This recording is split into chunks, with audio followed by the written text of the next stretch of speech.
On est arrivé à Jeddah là. On a remonté toute la côte par la mer. C'était super beau. Bon, on est dégueulasse. Regardez-moi la bonne couche là. Hey. Et puis du coup il y avait quand même un peu d'eau salée à des endroits, de la boue salée plutôt que de l'eau salée. Du coup il mérite, si je veux pas qu'il commence à rouiller, il mérite un petit coup de nettoyage. Et puis voilà, bon je suis dans le car wash, il n'y a personne parce que bon je crois que c'est l'heure de la prière hein. Et puis bon on va nettoyer tout ça. Puis il faut que j'aille aligner mes roues aussi parce que j'ai le volant qui part d'un côté. Abdullah qui a la petite wow. Avec la petite Jeep qui est derrière moi, la petite Jeep rouge. Parce que ma Jeep elle est toujours au service. Vu que c'est vendredi, je peux pas récupérer ma Jeep. C'est férié, du coup je la récupère demain. Je suis venu dans le désert à côté de Jeddah. Et il y a tous les locaux qui s'amusent.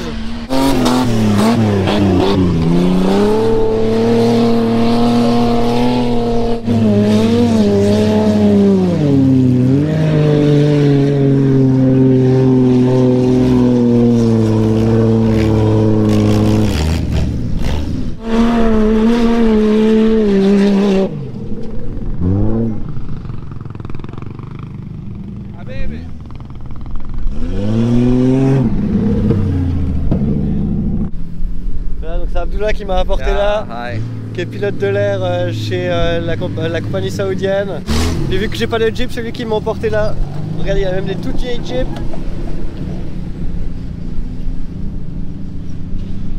Un bordel, c'est un bordel. Ils conduisent n'importe comment, dans tous les sens, personne n'a de drapeau. Alors les règles de sécurité dans le désert, ici, ils les ont oubliées il y a bien longtemps quoi. C'est une tuerie, c'est n'importe quoi.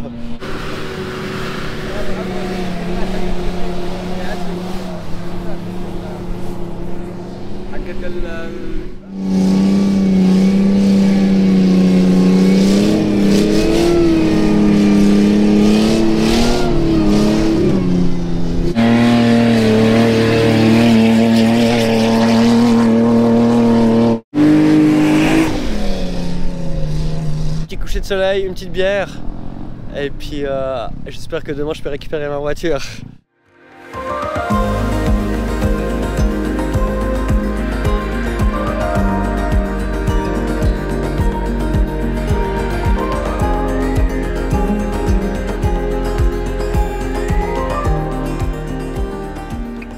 Alors on est dans la vieille ville de Jeddah. Ça va faire quelques jours qu'on est à Jeddah. On s'est arrêté à Jeddah parce qu'on a surtout besoin d'un garage Jeep pour faire mon service. Vu que le Gladiator il est encore sous garantie et j'ai les services gratuits.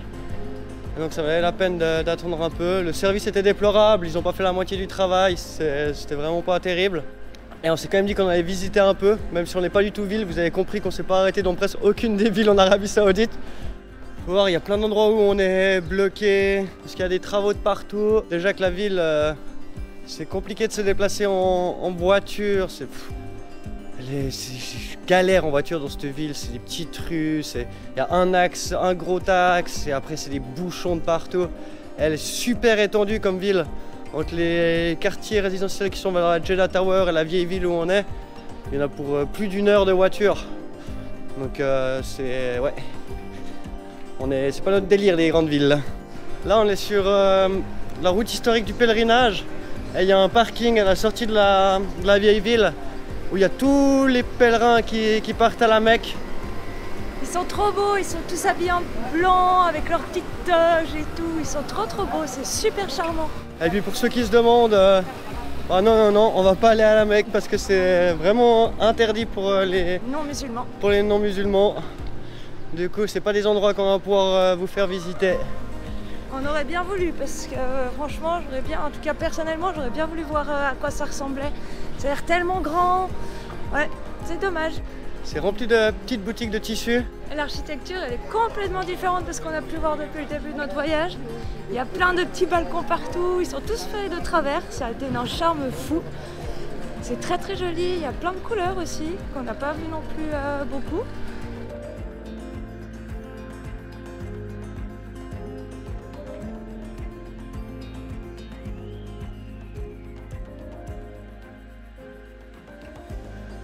Les bâtiments, ils sont sublimes. Mais il y a surtout beaucoup de ruines, c'est tout en rénovation. Donc s'ils mettent du temps et du budget, je pense que le quartier va devenir vraiment exceptionnel. On va quitter Jeddah. On est juste passé sur la corniche, c'est l'endroit qui longe la mer. Ils sont en train de faire plein de bâtiments modernes, des gratte-ciel, des petits parcs, des petites plages. Voilà, on a juste venu voir un peu pour voir la différence entre la vieille ville et la nouvelle ville. Et puis c'est tout parce qu'on va partir de cette ville. On est super content de retourner dans la nature. Donc on a récupéré la voiture, on est prêt à repartir.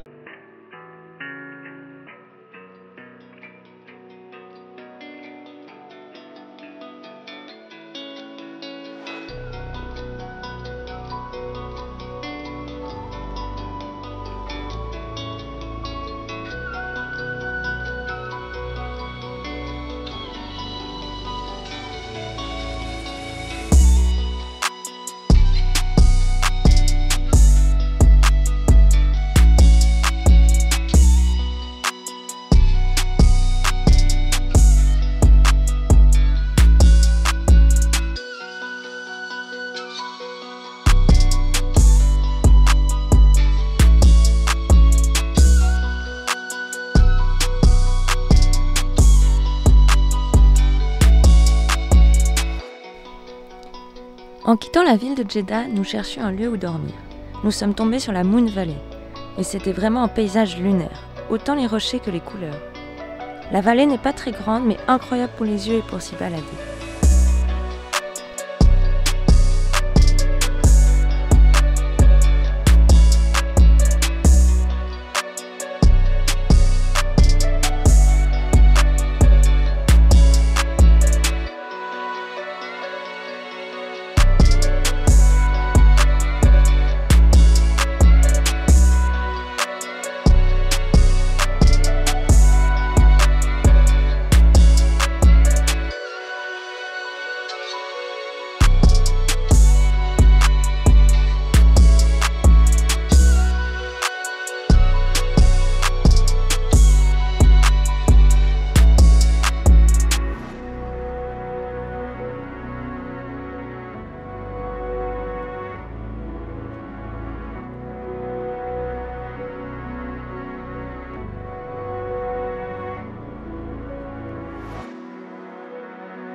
Arrivé dans un beau volcan avec du sel. On ne sait pas pourquoi il y a du sel au fond.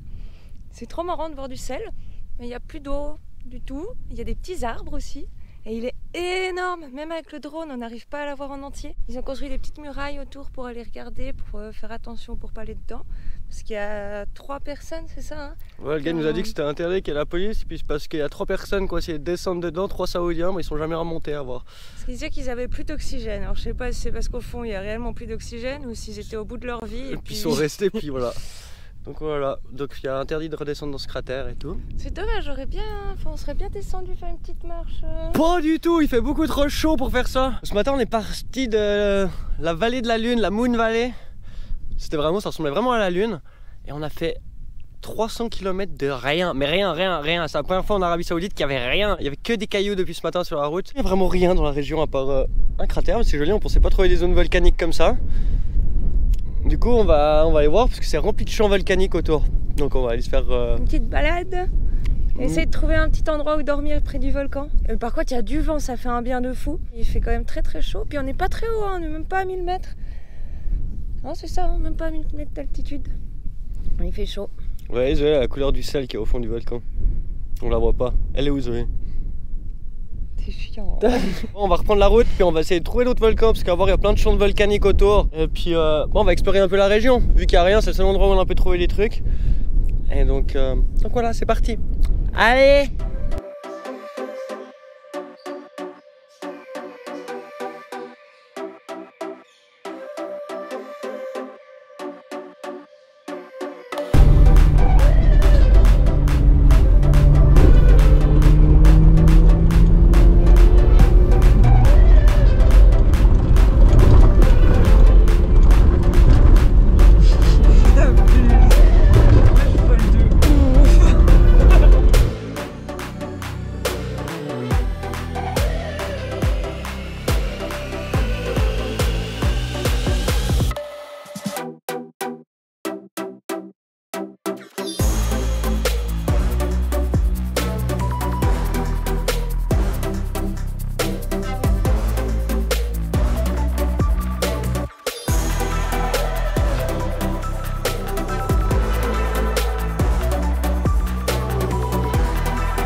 Cette nuit, on a dormi juste à côté d'un cratère.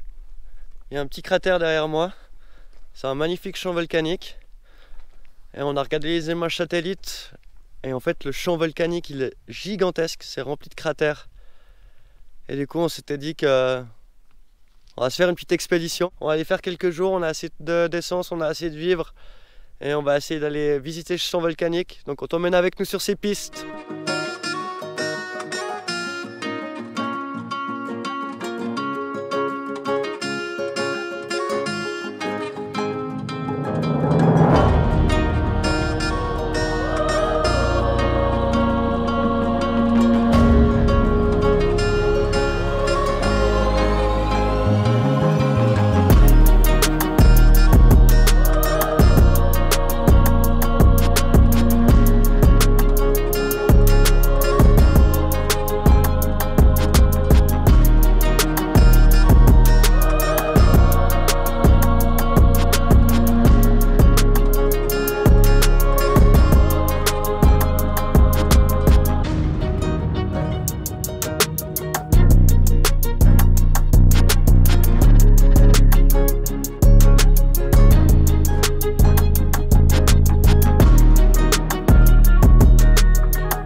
C'est le matin de la 3e journée qu'on passe dans ces plaines volcaniques. On s'est éclaté. Encore une fois, on ne pensait pas retrouver des paysages comme ça en Arabie Saoudite. Non, et c'est rempli de volcans. Les cailloux, c'est tout poreux. Et il n'y a que ça, c'est tout noir avec des pistes blanches avec du sable. Les contrastes de couleurs sont dingues. On pensait vraiment pas. Alors on savait qu'il y avait quelques volcans, mais alors une plaine volcanique comme ça, incroyable. Ces plaines volcaniques, elles nous rappellent notre premier voyage. C'était en Islande, il y a bientôt 9 ans déjà. Durant ce voyage, on a cassé notre premier 4x4. Il n'était pas du tout adapté pour la piste, c'était un tout petit Jimny qui était tout vieux, tout pourri. On a crevé dans une rivière, on a fini par faire rentrer de l'eau partout à l'intérieur, partout dans le moteur.